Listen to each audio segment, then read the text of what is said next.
امریکایانو خپل واسانې کړی ده خو موږ په رانه وه نه شپې نه ورځې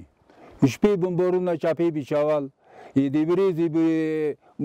امریکایان به راغلل زیات امریکایان به راغلل په موټرو کې برید به خاښ کو د ماشینې به ګرچاپېره به تاوولې بنا یې وکړه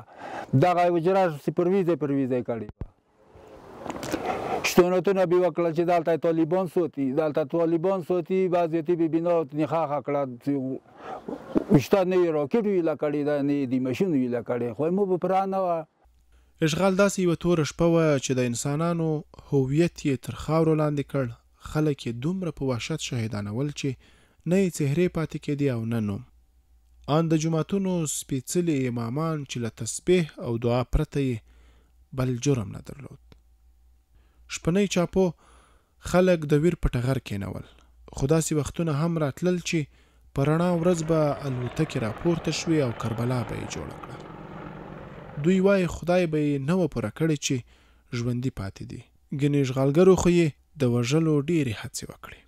هدیرې د عامو وګړو له بېګناه شهیدانو ډکې شوې هره غونډۍ چې د قبرونو پر شناختو یې د مرګ توغ رپېږي یو خاموش چغېدلی آواز دی چې پرې د یرغلګرو د ظلمونو تور داغ لګېدلی دا نه یوازې د مړو هدیره ده بلکې د تاریخ پر پاڼو ثبت شوی ظلم او وحشت دی دا قربانۍ تصادفي نه وي دلته خاورې ژړل د ډبرو زړه له غمه چاودېده او ستورو د دوی د مظلومیت ننداره کوله عمر خوړلی جمنور او نور کلیوال د اشغال د بدبختیو او چاپو ویر او لوی مصیبت اوس هم یادوي خو د الله جل جلاله د پیرزوینې شکرانه په ژبه ادا کوي او وایي چې که یو وخت ډوډۍ ونه لري او وږي هم وي خو چې پر وطن د امن ټغر غوړېدلی دا تر ټولو ستر اعزاز دی اوس خو دومره خوشحالي لرو ځکه چې شپې چاپې یې ورک شلې ډور ما ورک شو که یو وختې خورو که یو وختې ونه خورو که وږي و یا مو ته خوشحالي شته ځکه چې چاپونه باد شلو پوه شلې خو پوه شلې چاپې وې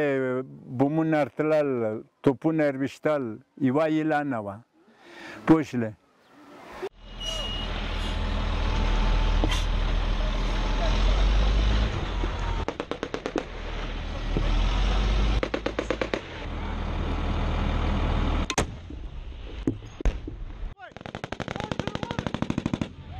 دغې پیښې د ځاځي اریوب د ولس زړونه زخمي کړل خو غرور یې مات نه شو هغوی د شهیدانو جنازې له ژړا او غیرت سره پورته کړې او نړۍ ته یې د یرغلګرو د ظلم وحشت او بربریت ژوندی تصویر وړاندې کړ